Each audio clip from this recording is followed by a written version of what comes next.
Indria bahagia sekali. Dia dan suami sudah membeli sepeda, belanja kebutuhan dapur, nonton bioskop dan makan malam di restoran Korea. Bagaimana? Kamu cocok tidak dengan restoran pilihanku? Tanya Yongki. Iya suka. Enak sekali, jawab Indria. Tapi jujur saja, aku lebih suka masakan kamu, balas Yongki. Iya, mulai besok aku akan memasak dan membuat bekal yang spesial, timpal Indria.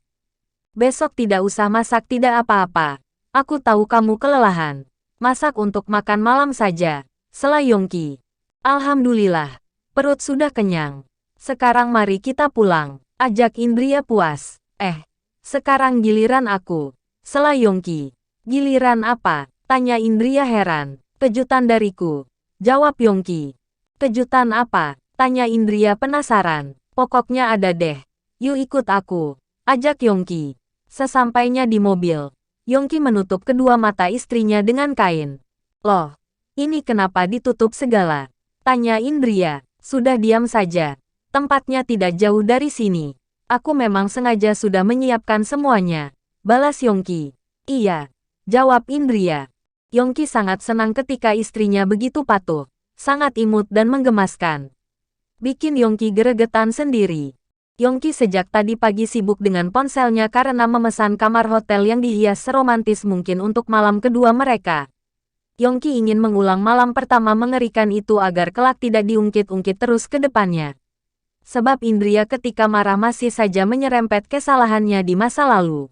Memang menurut Yongki perempuan ketika marah akan mengungkit-ungkit kesalahan masa lalu suaminya. Seperti uminya sampai hal sepele sekalipun selalu diingat. Sudah sampai belum mas? Tanya Indria takut jika terjatuh atau terjedok tembok. Sebentar lagi, jawab Yongki sambil memegang kedua pundak istrinya.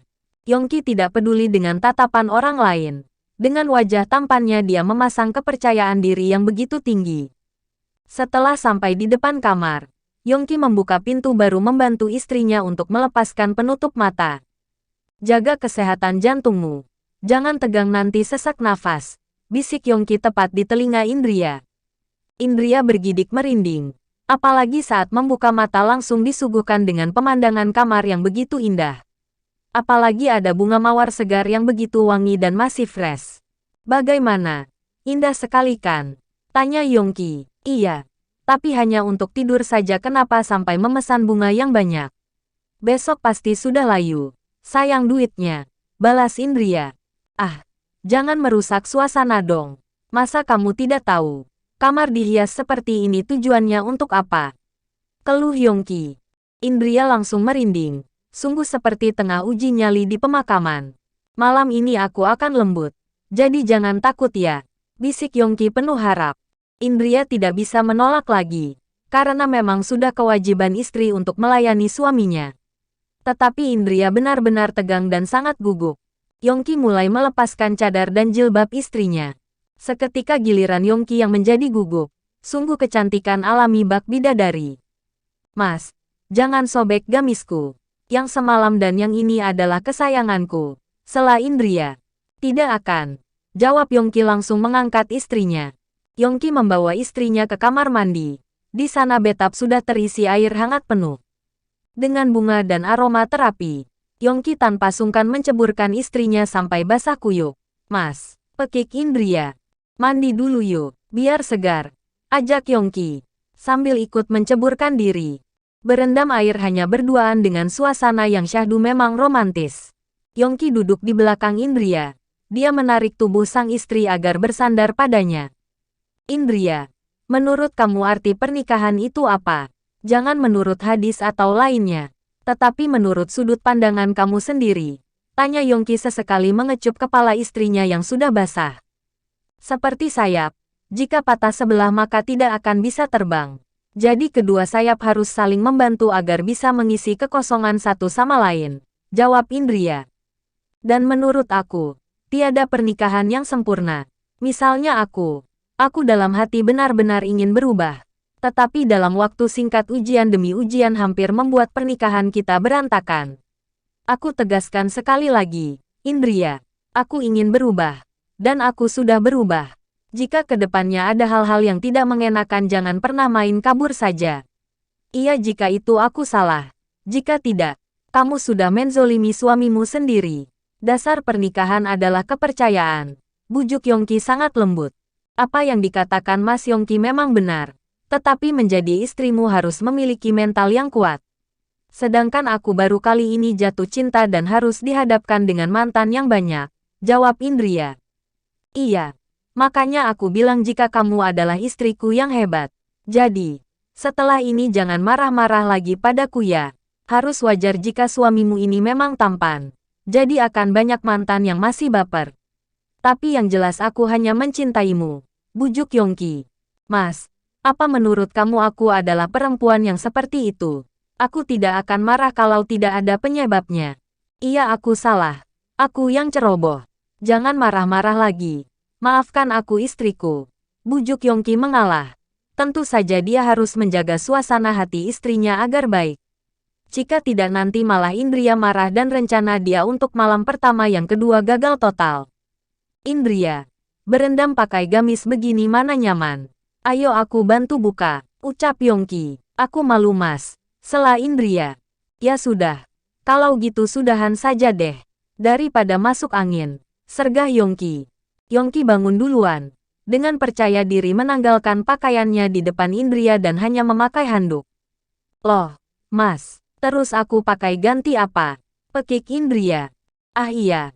Maaf aku lupa kita berdua tidak bawa baju ganti. Ini sudah larut malam. Tidak apa-apalah. Besok pagi bisa pesan. Jawab. Yongki berlagak lupa. Lah terus. Malam ini kita hanya memakai handuk saja. Pekik Indria. Hadiahku juga baju sih. Aku ambilkan dulu. Gumam Yongki sambil menggaruk-garuk kepala. Indria menunggu. Tetapi betapa kesalnya jika yang dibawa suaminya hanya sehelai baju tipis dan baginya itu sama saja dengan telanjang. Mas, ini apaan? Pekik Indria syok. Yongki tersenyum salah tingkah.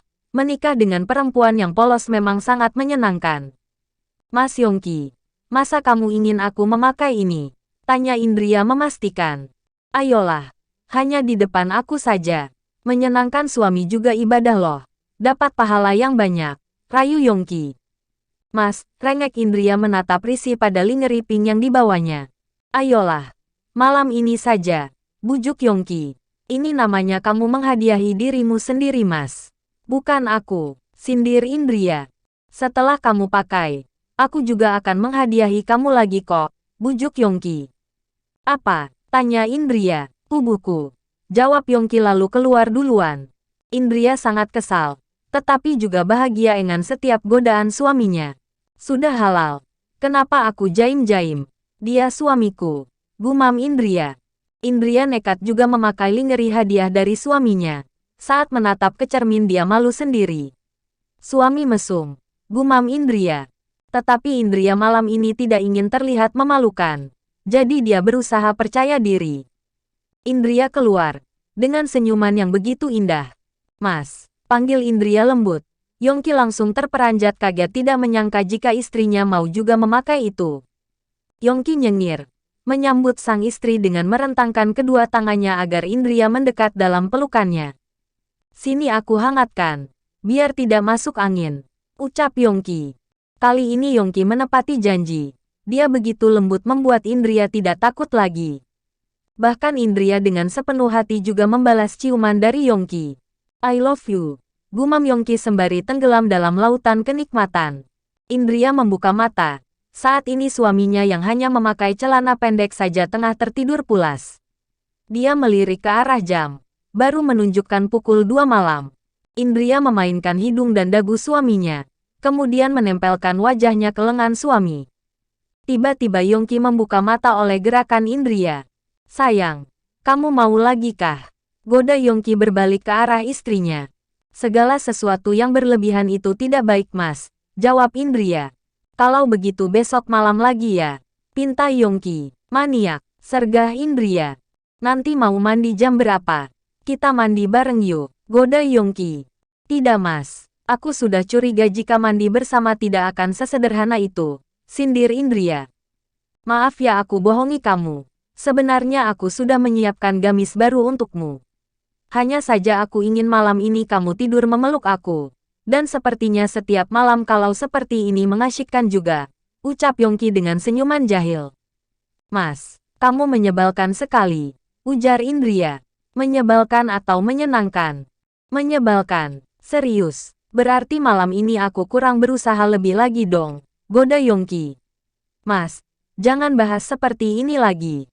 Sangat memalukan tahu. Sela Indria memalingkan tubuhnya untuk menyembunyikan wajahnya yang memerah. Yongki tanpa sungkan memeluk istrinya dan memejamkan mata. I love you, sayangku, bisik Yongki. Gombal, balas Indria. Alah, aslinya kamu senang kan, goda Yongki.